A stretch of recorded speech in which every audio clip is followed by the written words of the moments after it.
Regresamos aquí al cuadrilátero y ahora un poquito más rudo y el Santiago está hecho bien entrenado, llegó hoy corriendo, se bajó de su vehículo desde varias cuadras anticipadas y está él hasta este momento ya para enfrentar, vean, puro peso pesado. Nos quedamos con una pregunta del bloque anterior que es con respecto al comportamiento de los jueces que juzgan a los jóvenes. ¿Es la misma persona que juzga a una persona adulta o a una persona menor de edad? Y hay algo que quiere también comentar nuestro amigo Emilio. Sí, ya lo mencionaste varias veces, Santiago, ese análisis biopsicosocial, ¿qué es en realidad? Okay. Primero el tema de los jueces, ¿no? El tema de los jueces, voy a andar un poquito, no quiero yo confundir al auditorio, pero bueno, voy a andar un poquito en lo que significa el Sistema Integral de Justicia para Adolescentes. Para el Estado de Yucatán, el Sistema Integral de Justicia para Adolescentes trajo como consecuencia que la propia Constitución del Estado dispusiera que las autoridades que fueran parte de este sistema consideraran a un personal y a un área especializada para atender esta problemática.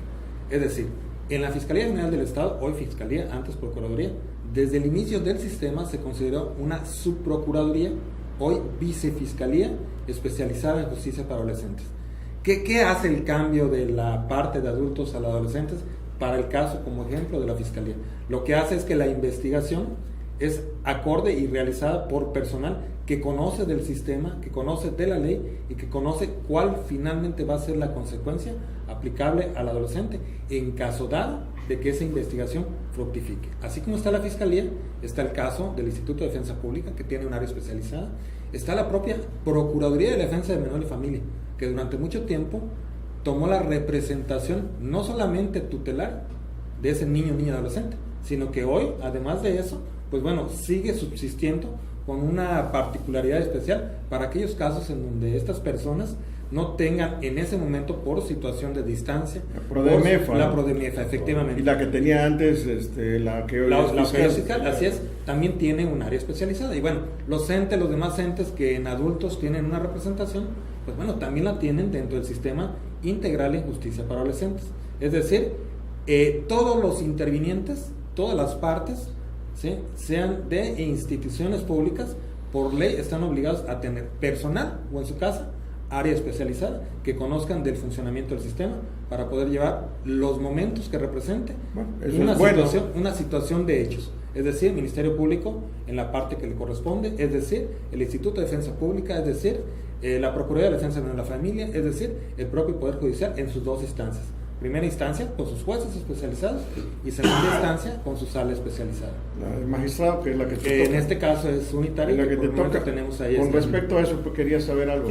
Si yo detecto una agresión hacia mi parte, hacia mi casa, mi sociedad, mi coche, lo que fuera, y sospecho de que haya un grupo de jóvenes vándalos que me están afectando, ¿en dónde debo denunciar ese tipo de cosas? Ya me hice bolas con tantas autoridades mezcladas en el asunto. ¿Cómo yo, ciudadano, puedo denunciar a una serie de jóvenes que me están atacando? Okay. La potestad o facultad única y exclusiva es de la Fiscalía General del Estado. Uh-huh. Es decir, en este caso, ante esa situación que tú planteas, tú tienes que ir directamente a la Fiscalía General del Estado. Y en la Fiscalía General del Estado hay una agencia investigadora que se va a encargar de la situación, porque tú tienes datos que pudieran ya agilizar el trabajo de la Fiscalía. Es decir, no tendrías por qué ir a una agencia de adultos cuando finalmente tú tienes datos relevantes que pudieran señalar a un menor de 18 uh-huh. como presunto responsable de esos hechos que están ocurriendo en tu persona o en tus bienes. Y si estos jóvenes no son delincuentes per se, sino están siendo obligados a delinquir por cualesquiera que fueran las razones, ya sea por la presión o opresión de algún adulto o por la misma sociedad que los alienta, y luego las muchedumbres y todo, y van y hacen vandalismo en casas y pintarrajean grafitis y rompen ventanas. Nuevamente, ¿es el mismo tratamiento el que tiene el que delinque per se o el que delinque por Yo puedo deducir dos cosas de tu comentario. Uno, en el primer aspecto, que es el tema de que lo obligan. Uh-huh. El tema para el derecho en general del desconocimiento no te exime de responsabilidad. Okay. Es decir, a mí me dijeron rompe esa ventana. Y bueno, yo fui, pues tomé una piedra, un palo, o lo que considere o que tenga yo a la mano y rompí la ventana. Uh-huh. El que yo desconozca en apariencia que no tiene nada que ver con un hecho tipificado como delito, el acto que yo ejecuté no significa que a mí me vaya a eximir de responsabilidad. Yo no sabía que era malo, no te salva de la ignorancia de la ley. La ignorancia de la ley no te... El otro aspecto es la parte que tú haces puntual referencia, que tiene que ver con la pregunta que me hicieron antes también, es el tema de esa parte de la educación. El tema de la parte de la educación se contempla al momento de emitir una sentencia. Uh-huh. Es decir, hablamos del diagnóstico o el estudio biopsicosocial, Claro. que lo voy a... ¿Qué es esto en realidad? Ahí es donde se enlazan en realidad todas las es partes. esto, no es otra cosa más que el juez le ordena a un equipo multidisciplinario, en donde se encuentra un médico general, en donde se encuentra un abogado, en donde se encuentra un psicólogo, un trabajador social, 2-3 personas que se me van en este momento, que de acuerdo a la propia pericia, es decir, no es nada más la capacidad de poderlo hacer, sino que tiene que ver con experticia, que tiene que ver con un perito en la materia, un abogado en el ámbito del derecho, un psicólogo en el ámbito de la conducta, para determinar la situación en la que se encuentra el psicólogo del adolescente. Emocionalmente, ¿cuál es su situación? O sea, le hace falta aprecio, no está completa su familia, es una familia disfuncional, o sí está completa, pero quien debe cumplir los distintos roles de la familia, pues no los está cumpliendo y esto le está afectando al adolescente. El abogado, en el entendido que, bueno, que él dice, yo desconozco que era una conducta tipificada como hecho, bueno, hacerle ver que las normas, al final de cuentas, están ahí para respetarse y cumplirse. Y bueno, cada uno de ellos, como integrantes de ese comité técnico multidisciplinario, van a emitir un diagnóstico, como si fueras tú al médico y tú le dijeras los síntomas que presentas y que te hacen sentir de una u otra manera, en ese momento mal en salud. Entonces, lo que hacen cada uno de ellos es emitir un diagnóstico de cada aspecto y se lo elevan al juez como un dictamen técnico del estado que se encuentra el adolescente, para considerar todos los factores, claro, para considerar en la sentencia. Atenuar o agravar la sentencia que no se va en le ese puede sentido, emitir, ¿o no? sino proporcionalmente qué tipo de consecuencia. Te doy un ejemplo. Uh-huh. Terapia familiar.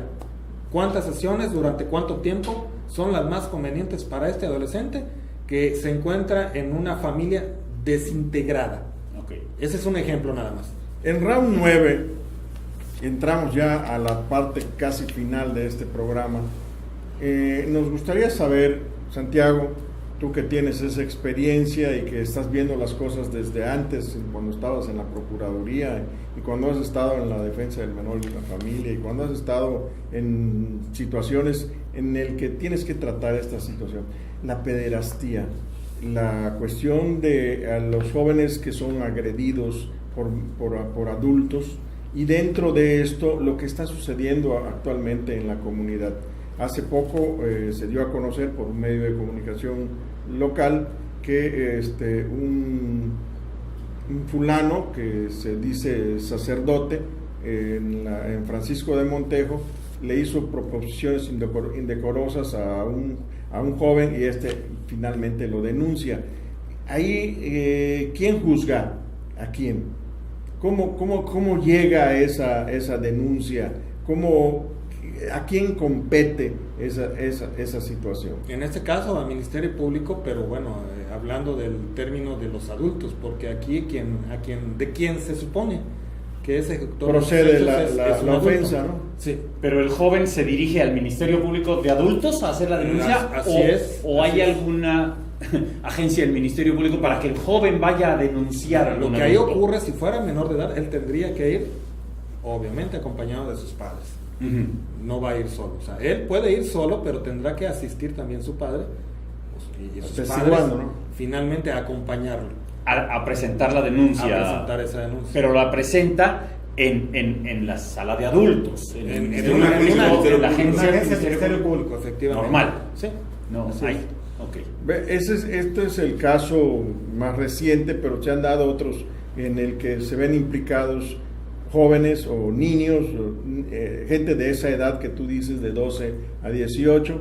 Y ahora hay una cuestión interesante también, no se ha dado mucho el caso de Yucatán, no hay casos recientes, pero en otras partes de la República se han dado las circunstancias que menores de edad, de mayor edad, son utilizados. O son utilizados para por narcotráfico, o también para prostituir a menores más jóvenes. En este caso, si entra en competencia el sistema de justicia en el que estás. Vaya, entra sí y solo si fueran hechos en donde se encontrara involucrado, en este caso, un adulto promoviendo esta parte, ¿no? De la prostitución. Correcto. Sí y solo si el que fuera, en su caso, el distribuidor mayor hiciera una distribución a los demás para que ellos vendan. Correcto. O sea, los implicados tendrán que estar en el momento que ocurran los hechos en la edad contemplada de la ley. Es decir, 12 años cumplidos, menos de 18. Efectivamente. Se dio el caso de un niño que se sabía que tenía casi 300 crímenes en su haber. El niño sicario. El niño sicario. ¿A ese cómo se le juzgaría? Igual, de hecho él... ¿Tendría derechos como los niños en su igual. Entonces, una serie de planteamientos relacionados con la disposición de la ley aquí en el Estado, pero bueno, los lineamientos principales están multiplicados en todo el país, a excepción de un estado. Entiendo que todavía estamos en rezago en el estado de Oaxaca. La ley no ha cambiado, sigue siendo una ley tutelar, es decir, se encuentra en condiciones distintas a lo que sería un sistema integral de justicia para adolescentes. Como el que tenemos ya en Yucatán. O sea, un niño puede matar a una persona o a varias personas y es lo mismo. Yo lo diría más que en términos de una autorización, bueno, puede encontrarse en circunstancias en donde ejecute un homicidio, sí, así como se encuentra en Estados Unidos se da mucho, los niños que entran a las escuelas y rafaguean con un arma de alto poder, matan gente y todo. Aprovechando eso tan importante que tú comentas, yo trascendería en un aspecto que sí tiene sus efectos, y ha tenido sus efectos históricamente en el derecho, que es la parte moral, la parte esta de los valores. Creo que es una oportunidad a considerar socialmente para que tomemos las cartas en el asunto y nos enfoquemos un poco más al aspecto de los valores. Bueno, hoy por hoy el tema de los valores son contemplados dentro del sistema acusatorio oral, es decir, podemos hacer referencia que el caso de la transparencia, es decir, hacer juicios en donde el conocimiento de la información importante no se resguarde para una persona en particular o se haga en lugares donde no debe ser. Y bueno, es parte de los valores que uno como persona debe estar haciendo en su actuar cotidiano. Queda mucho en lo que nosotros podemos estar conversando y muy largo y tendido, pero el tiempo de nosotros está casi al acabar. Emilio, ¿algo que le quieras preguntar aquí al respecto de? Bueno, Santiago, a final de cuentas este sistema ya tiene varios años en funcionamiento. ¿Han encontrado fallas? ¿Se han corregido esas fallas? ¿En qué momento vamos? Mira, te lo reduzco a esto. Las fallas siguen siendo las mismas que provocan la llegada de los adolescentes a una situación de hechos considerados por delito. La familia, la sociedad, la falta de valores y el desconocimiento, finalmente, de que existen consecuencias y la falta de aplicación de consecuencias correctivas, no en este caso punitivas, que sí son punitivas, pero en un sentido más de atención para corregir. Correcto. Mi querido Dragón. Yo tengo un comentario que ha surgido mucho en la sociedad. Concretando. Donde dice el niño, el chiquillo, se porta mal y viene la mamá y le va a dar un manazo y el niño le dice, no me pegues o te demando. ¿Es esto cierto? ¿Es posible que el niño pueda defenderse en esa forma y el sistema de justicia penal para jóvenes es el que aplica en este caso? ¿O qué pasa ahí? Te contesto rápido lo que me preguntas, sí, y me voy un poquito atrás. Sí, efectivamente, porque hay violencia, se está ejerciendo posiblemente un hecho que pueda ser un hecho constitutivo de delito, esa agresión, pero me voy un poco más atrás. ¿Qué ocasionó que este niño tuviera esta conducta? Una falta de formación. Regresamos al mismo punto y lo ligamos. ¿Errores de quién? Errores finalmente de la familia o de la sociedad. O sea, tenemos que tomar esquemas formativos para irnos por lo correcto. Preventivos. Se convierten en preventivos. Perfecto. Bien, pues ya que has dado respuestas muy claras y muy contundentes al respecto de los jóvenes y del problema que conlleva la justicia hacia ellos, nosotros estamos pues dispuestos a saber cómo dirigirnos hacia a las instancias necesarias, a quiénes se deben de dirigir, con quiénes se debe de ejecutar determinada acción de este tipo y para nosotros ponerlo a disposición de nuestro público. Bueno, doy mis datos y creo que es lo más prudente. No son diversas instancias y no acabaremos. Mi correo electrónico es santiago.altamirano@t tribunal s superior j de justicia yug.gov.mx. Es el correo institucional. Aquí está apareciendo ahora. En las redes sociales, bueno, es San Altamirano, tanto en Twitter como en Instagram, o en su caso en Facebook con mi nombre completo, Santiago Altamirano Escalante. Si tengo alguna duda, le puedo mandar un correo, claro, y el magistrado me contestará, mira, no es conmigo, pero acude con tal instancia, con tal oficina, la orientación correspondiente. Estudiantes grandecito. Bien, pues nos despedimos y muchas gracias por su preferirnos. Estamos para nuestro siguiente programa. Muchas gracias.